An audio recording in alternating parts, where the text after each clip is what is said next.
Olá, boa noite. Boa noite. Bancários aceitam proposta e greve termina em São Paulo, mas funcionários da Caixa vão continuar parados. Comissão da Câmara aprova a PEC do teto dos gastos, que agora segue para o plenário. Na TV, Meirelles afirma que a PEC não vai retirar direitos do povo. Supremo Tribunal Federal inclui Lula na investigação sobre organização criminosa nas propinas da Petrobras. O principal inquérito da Lava Jato é dividido entre PT, PMDB e PP, com ex-ministros, deputados e senadores, entre eles Renan Calheiros. Você acompanha essas e outras notícias após o intervalo. Até já! Receitas Digitais Bradesco, com Bela Gil. Oi!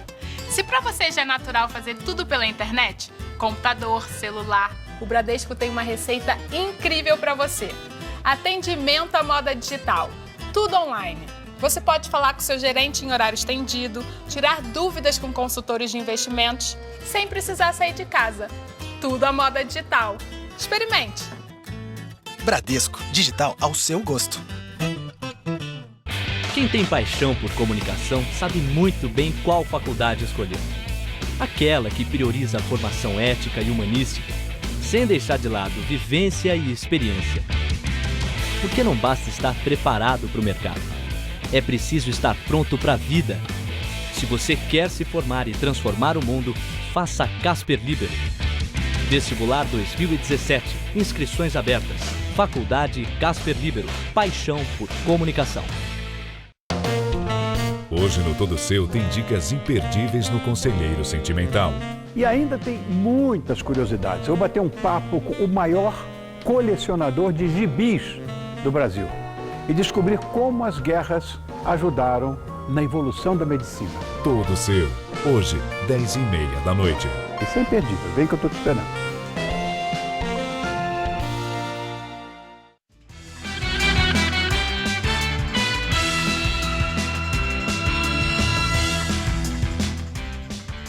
Três policiais civis do DEIC, o Departamento Estadual de Investigações Criminais, foram presos em São Paulo, suspeitos de extorquir integrantes de uma quadrilha que desviava, adulterava e roubava combustíveis na região de Paulínia, no interior do estado. Os policiais chegaram a pedir 6 milhões de reais para não prender a quadrilha. Ao todo, 5 pessoas foram detidas após investigações do GAECO. Além dos policiais, um empresário e um advogado do interior paulista também foram presos. Os policiais que foram detidos são responsáveis pela Operação Petroleiros, deflagrada em junho deste ano. A Operação Petroleiros foi realizada para combater desvios e roubos de combustíveis na região de Paulínia. Mas, segundo o GAECO, os agentes aproveitaram as investigações para extorquir dinheiro dos suspeitos. Os policiais cobravam propina de empresários que vendiam gasolina adulterada para que eles ficassem livres de serem investigados. O esquema foi denunciado por um empresário que estava sendo extorquido por policiais do DEIC. As investigações seguem em Campinas. Foi preso o pai da menina que deu creme de avelã adulterado para as amigas. Segundo a polícia, o pedreiro Leôncio Fernandes dos Santos pretendia envenenar a própria filha. A prisão é temporária por 30 dias. De acordo com a investigação, o homem teria adulterado o pote de creme de avelã para envenenar a filha porque não queria reconhecer a paternidade dela. Mas a menina, de 11 anos de idade, não ingeriu o doce e deu para 6 amigas da escola que passaram mal e foram hospitalizadas no dia 27 de setembro. Elas tiveram alta no dia seguinte. Leôncio passou a ser investigado depois que foi delatado por Kaique Vicente de Oliveira, de 21 anos, amigo da filha dele e que entregou o doce a ela. Kaique admitiu saber que o produto estava adulterado, mas negou ter aberto o doce. Ele responde por tentativa de homicídio. O pai da garota já tinha sido apontado pela mãe dela como suspeito do crime. O resultado da perícia feita no creme de avelã, que só deve sair no final do mês, vai indicar as causas da intoxicação. Ministro do STF, Teori Zavascki, autorizou o fatiamento da principal investigação da Operação Lava Jato. Ao todo, serão 66 investigados, entre eles o ex-presidente Lula e o ex-presidente da Câmara, Eduardo Cunha. O ministro Theory atendeu a um pedido do Procurador-Geral da República, Rodrigo Janot. O objetivo é facilitar o andamento das investigações. Com a decisão, passam a tramitar no STF 4 inquéritos que investigarão o PT, PMDB e PP. Segundo o Janot, integrantes dos 3 partidos se organizaram internamente em uma estrutura hierarquizada para a perpetração de práticas espúrias. Janot disse ainda que os partidos formaram uma mesma organização criminosa com alinhamento de forma horizontal de núcleos políticos para cometer crimes contra a administração pública investigados na Operação Lava Jato. No inquérito sobre o PT, além de Lula, serão investigados o ex-tesoureiro da legenda, João Vacari Neto, os ex-ministros Edinho Silva, Ricardo Berzoini, Jacques Wagner, Antônio Palocci, Erenice Guerra, Gilles de Azevedo, que era chefe de gabinete de Dilma, o senador cassado Delcídio do Amaral, o pecuarista José Carlos Bunlai, o presidente do Instituto Lula, Paulo Okamoto, e o ex-presidente da Petrobras, José Sérgio Gabrielli. Sobre o PMDB, serão 2 inquéritos, um entre as lideranças da Câmara e outro do Senado. Da Câmara, serão investigados os ex-presidentes da Casa, Eduardo Cunha e Henrique Alves, além do líder do governo Temer, o deputado André Moura, do PSC. Também serão alvos o banqueiro André Esteves e os lobistas Lúcio Bolonha Funaro e Fernando Baiano. Do Senado, o presidente da Casa, Renan Calheiros, os ex-ministros Edson Lobão, Romero Jucá e Silas Rondô e os senadores Valdir Raupp e Jader Barbalho, além do lobista Milton Lira, ligado a Renan, e o ex-presidente da Transpetro, Sérgio Machado. Já no outro inquérito, que trata do PP, serão investigados o vice-presidente da Câmara, Valdir Maranhão, os ex-ministros das cidades Aguinaldo Ribeiro e Mário Negromonte, os deputados federais Arthur Lira, Eduardo da Fonte e Luiz Carlos Reis, além dos senadores Benedito Lira, Gladson Camelli e Ciro Nogueira, presidente nacional da legenda. Ex-assessor do ministro Antônio Palocci é transferido para presídio após tentar suicídio. Branislav Contic estava detido na Polícia Federal de Curitiba havia 10 dias e foi transferido para o Complexo Médico Penal de Pinhais. Lá estão outros presos da Lava Jato, entre eles o ex-ministro José Dirceu, o ex-diretor da Petrobras, Renato Duque, e o ex-tesoureiro do PT, João Vacari. Branislav Contic, segundo a Polícia Federal, tomou 40 comprimidos de um medicamento e precisou ser hospitalizado no sábado. Ao pedir autorização para a transferência, o delegado da PF, Igor Romário de Paula, argumentou que no Complexo Médico Penal, o ex-assessor de Palocci ficará sob acompanhamento especializado e à disposição da Justiça. O juiz Sérgio Moro autorizou a transferência. Para os investigadores da Lava Jato, Branislav Contic era o braço direito de Palocci. Ele é acusado de intermediar propina da Odebrecht para o ex-ministro. Na sexta-feira, Moro converteu a prisão dos dois de temporária para preventiva. Com isso, não há previsão de quando eles deixarão a cadeia. Palocci continua preso na Polícia Federal em Curitiba. Jornal O Globo afirma que o líder do MTST, Guilherme Boulos, esteve ontem no Palácio do Planalto, onde teve uma audiência com o ministro da Casa Civil, Eliseu Padilha. De acordo com o jornal, Boulos teria pedido que não fossem feitos registros do encontro. Ele teria ido a Brasília para falar sobre a liberação de moradias do programa Minha Casa Minha Vida. O PSDB e o PT são os partidos com mais representantes aqui na Câmara Municipal de São Paulo. Dos 55 vereadores, 33 foram reeleitos e 22 vão exercer o cargo pela primeira vez. Agora começa a disputa pela presidência da casa. Dos 55 vereadores eleitos, 25 são da coligação que elegeu o futuro prefeito João Dória. E a base ainda deve crescer com a adesão de siglas vinculadas a outros candidatos. A expectativa é que 2/3 dos vereadores eleitos declarem apoio a Dória, o mesmo que Fernando Haddad tem hoje. Os reeleitos, 60% da casa, são mais velhos. Têm, em média, 56 anos de idade contra 45 anos dos que estão chegando agora. O índice de renovação de 40% é parecido com o da última eleição. Já a bancada feminina passou de 5 para 11 nomes, a maioria de tendência conservadora, 7 são evangélicas. No contraponto está Sâmia Bonfim, do PSOL, feminista. É uma das líderes nas manifestações contra o governo Temer. Do outro lado, Fernando Holliday, do DEM, egresso do MBL, dos protestos pelo impeachment de Dilma. Aos 20 anos de idade, Holliday é também o vereador mais jovem. Na outra ponta está o veterano Eduardo Suplicy, do PT, com 75 anos. O ex-senador foi também o mais votado da história da cidade. Com mais de 300 mil votos, Suplicy ajudou a emplacar outros nomes do PT. Mesmo assim, o partido caiu dos atuais 10 para 9 vereadores. A quantidade de votos nas urnas não é prerrogativa para liderar os colegas aqui na Câmara. Pela tradição, o presidente da casa, que vai ocupar esta cadeira, é escolhido no partido que elegeu mais vereadores. No caso, o PSDB, com 11 nomes. Mas não deve ser simples assim. Há quase 3 meses da nova legislatura, as articulações de bastidores já sinalizam uma disputa pelo cargo. Nessa corrida estão 2 reeleitos. No PSDB, o mais cotado para a vaga é Mário Covas Neto, tio do vice-prefeito eleito Bruno Covas. Correndo por fora está Milton Leite, do DEM, que vai entrar no 6º mandato e também apoiou Dória na campanha. Ministério Público Federal e juiz Sérgio Moro celebram decisão do Supremo Tribunal Federal que manteve a prisão de condenados após julgamento em segunda instância.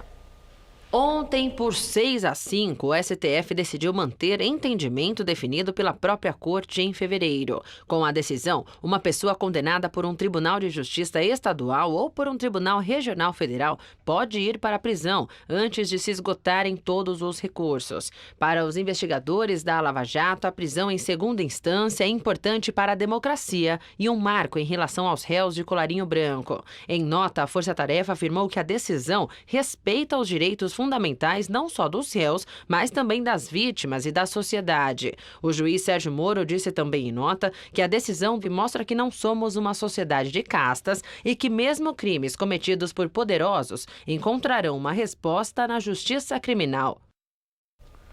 E agora vamos ao comentário de política com José Neumann Pinto.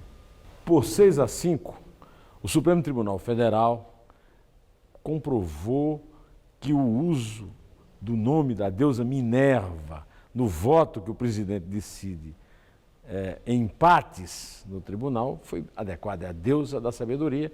Carmen Lúcia foi uma sábia. Com isso, ela salvou, com mais os 5 que votaram na mesma direção, a Lava Jato de uma extinção desejada por figurões do governo atual e do passado e do PT e do PMDB. Eu quero dizer que atrás dessa decisão do Supremo está o juiz Sérgio Moro, o chefão da Lava Jato, que foi assessor de Rosa Weber e responsável pelos votos dela lá no julgamento do Mensalão. Pois é, o Sérgio Moro não se fez de rogado e já disse uma coisa sábia a respeito dessa decisão. Essa decisão garantiu, de fato, a democracia no Brasil e mostrou que não tem mais vez para poderoso que não quer enfrentar a justiça e para uma sociedade de castas que a impunidade poderia ter implantado de vez no Brasil. Nós todos estamos de parabéns e eu estarei de volta aqui terça-feira, direto ao assunto, esperando você em Té. Em São Paulo, a Polícia Federal realizou hoje uma operação conjunta com o Ministério Público da Suíça, que investiga um roubo de 2 milhões de francos suíços e 5 mil euros de um carro forte. O caso aconteceu em dezembro do ano passado. Na época, 3 brasileiros foram presos na Suíça. A ação da PF, batizada de Helvética, cumpriu 5 mandados de busca e apreensão. 1 em Ribeirão Pires e 4 em escritórios de advocacia em Mauá, as cidades no ABC Paulista. Agora uma notícia internacional, o furacão Matthew deve chegar com força total ao estado americano da Flórida nas próximas horas. A tempestade continua extremamente perigosa, mas se deslocou para o nordeste e, por enquanto, está mais afastada da costa. O sul do estado não deve receber um impacto direto. O prefeito de Miami informou que a maior parte dos serviços públicos da região vai voltar a funcionar amanhã. Antes de chegar aos Estados Unidos, o furacão castigou várias ilhas do Caribe. O número de mortos já chega a 275. Só no Haiti foram 136 vítimas fatais. O furacão Matthew agravou a crise humanitária no Haiti. A fúria dos ventos e das chuvas arrasou povoados inteiros. Parte da população estava morando em barracas desde o terremoto de 2010. A devastação foi especialmente brutal no sul, onde os ventos chegaram a 200 km por hora. Mais de 1.500 moradias foram inundadas. 300 mil pessoas estão em abrigos. Em Cuba, houve inundações e mais de 30 casas foram destruídas na cidade histórica de Baracoa, mas não há registro de vítimas. O furacão passou pelas Bahamas com menor intensidade, mas ganhou força de novo e voltou à categoria 4, numa escala que vai até 5 e está chegando aos Estados Unidos. 4 estados do Sudeste devem sofrer o impacto e 2 milhões de moradores de regiões litorâneas da Flórida, Geórgia e Carolinas do Sul e do Norte receberam ordem para sair de casa. O presidente Barack Obama decretou emergência na Flórida, onde já chove e venta forte. Quem não precisou se deslocar foi obrigado a vedar as vidraças e estocar gêneros de primeira necessidade. Os moradores provavelmente só vão poder sair de casa no sábado.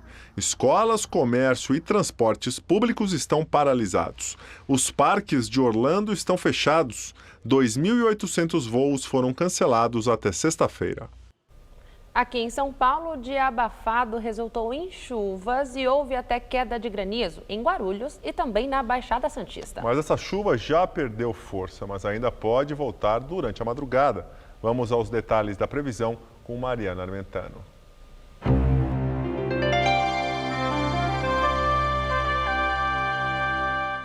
Friozinho mesmo, só aqui na faixa leste. No interior do estado, o calor ainda predomina.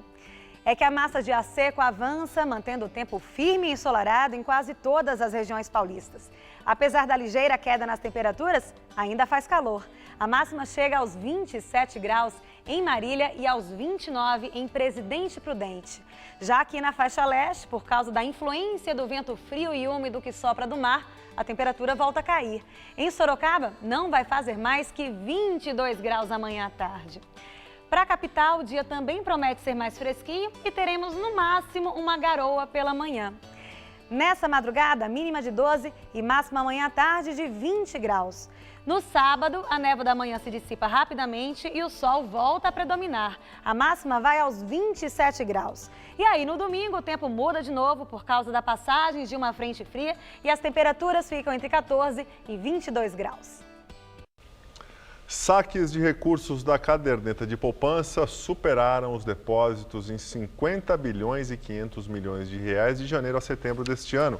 O resultado ficou próximo dos 53 bilhões e 700 milhões de reais de saques verificados no mesmo período de 2015. Isso sim é o maior volume de saques na série histórica do Banco Central. Apenas em setembro, a retirada de recursos da mais tradicional modalidade de investimentos do país somou 2 bilhões e 300 milhões de reais.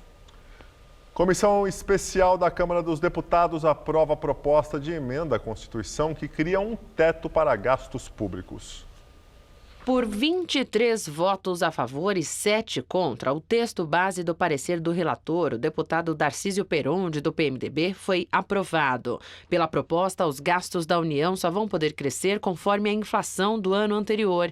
O projeto estabelece que esse cálculo valerá pelos próximos 20 anos, mas a partir do 10º ano, o Palácio do Planalto poderá apresentar outra base. Em 2017, haverá exceção para as áreas de saúde e educação, que somente devem passar a obedecer o limite a partir de 2018. A PEC é considerada a principal medida econômica do governo Temer. O objetivo é reequilibrar as contas públicas. Se nós não consertarmos o buraco, a gastança que deixou o governo anterior, repito, em 2 a 4 anos entra em colapso fiscal, em insolvência. Rasga os preceitos e o pacto social construído na Constituição de 88, que é garantir o investimento mínimo em saúde, em educação, na assistência social. Durante a tarde, houve tumulto em alguns momentos da sessão. Um grupo de manifestantes contrários acompanhou os debates entre os deputados. Agora, o texto vai para o plenário da Câmara, onde precisa ser aprovado em 2 turnos, com 308 votos em cada votação, para seguir para o Senado. E agora à noite, o ministro da Fazenda, Henrique Meirelles, falou em rede nacional que a PEC do teto de gastos não vai retirar direitos do povo. Segundo ele, o novo limite para as despesas vai ajudar o Brasil a retomar o crescimento. Os gastos públicos foram elevados muito além da arrecadação nos últimos anos. Para você ter uma ideia, só neste ano, o nosso déficit será de 170 bilhões de reais. O governo Temer enviou uma proposta para mudar a Constituição e equilibrar o orçamento nos próximos anos. É necessário um prazo para ajustar as contas de forma gradual, sem retirar os direitos, sem cortar o dinheiro dos projetos mais importantes, aqueles essenciais. Saúde e educação, por exemplo, serão preservados. Com a aprovação da proposta, que equilibra as contas públicas, vamos superar este momento e recolocar o Brasil no caminho da justiça social com desenvolvimento de verdade. E agora vamos ao comentário de economia com Denise Campos de Toledo. O governo está totalmente focado na aprovação da PEC, que vai limitar o aumento de gastos com base na inflação do ano anterior. O presidente Temer até já agendou um jantar no Palácio da Alvorada no domingo com parlamentares da base aliada para tentar garantir quórum para a votação na segunda. Por enquanto, é a principal medida para melhorar as contas públicas nos próximos anos. Para diminuir a resistência, até flexibilizou a restrição para a saúde e educação, que só vão seguir a PEC a partir de 2018, o que foi positivo para a preservação dos investimentos. Como essas áreas recebem percentuais da receita e a receita caiu com a crise, limitar as despesas com base neste ano poderia prejudicar o repasse futuro de recursos. Agora, mesmo com a PEC, as contas públicas devem continuar no vermelho pelo menos até 2019, dada a deterioração dos últimos anos. Neste ano, o déficit deve chegar a 170 bilhões de reais. Além da PEC, qualquer perspectiva de melhora mais efetiva vai depender também da reforma da Previdência. Os gastos com a Previdência, sem mudança de regras, vão continuar subindo. Se não houver alterações que deem uma freada, em 3 anos, a limitação das despesas imposta pela PEC vai ficar comprometida. Daí a importância de o governo também seguir com a proposta da Previdência, que vem adiando para tentar conseguir maior apoio, inclusive de centrais sindicais, o que não vai ser fácil. O próprio governo ainda não tem muito consenso do que deve fazer. Cada dia uma novidade, uma medida nova, um prazo diferente. Pode estar aguardando a aprovação da PEC para depois entrar nessa briga, que deve se arrastar em 2017. Sem essas restrições, mesmo que a economia volte a crescer, gerando mais impostos, não vai adiantar. A Receita vai dar mais folga para o aumento de gastos. Com a PEC e a reforma, a limitação fica estabelecida em lei. Eu volto na segunda. Até lá. E acabou a greve nos bancos em várias cidades. Os bancários de São Paulo, Rio de Janeiro, Belo Horizonte, Brasília e Curitiba aceitaram a proposta da FENABAN. Pelo acordo, a categoria vai receber reajuste de 8% nos salários, de 10% no auxílio creche e 15% no vale alimentação. O aumento proposto nos salários é de pouco mais da metade do que havia sido pedido inicialmente pelo sindicato. Bancários de alguns municípios ainda estudam a proposta. Os funcionários da Caixa Econômica Federal informaram que vão continuar de braços cruzados. A greve durou 31 dias. A Polícia Federal divulgou os nomes de 3 presos na Operação Sermão aos Peixes, que investiga o desvio de verbas dos hospitais públicos no Maranhão. São eles Péricles Silva Filho e Benedito Silva Carvalho, ambos do Maranhão, e Emílio Borges Rezende, de Juquitiba, no interior de São Paulo. Segundo a Polícia Federal, eles são responsáveis por empresas terceirizadas da área da saúde, que entre 2010 e 2013 teriam desviado 36 milhões de reais. A operação cumpriu 29 mandados judiciais no Tocantins e em Goiás e foram sequestrados bens da quadrilha, como aviões e carros de luxo. E nós ficamos por aqui. A edição de hoje pode ser vista no site do Jornal da Gazeta. Boa noite, até amanhã, Gabriel. Tchau, Tássia, até amanhã. Muito obrigado pela companhia, tenha uma excelente noite e fique agora com o Rony Von no Tudo Seu. Estamos de volta amanhã, 10 horas. Até lá.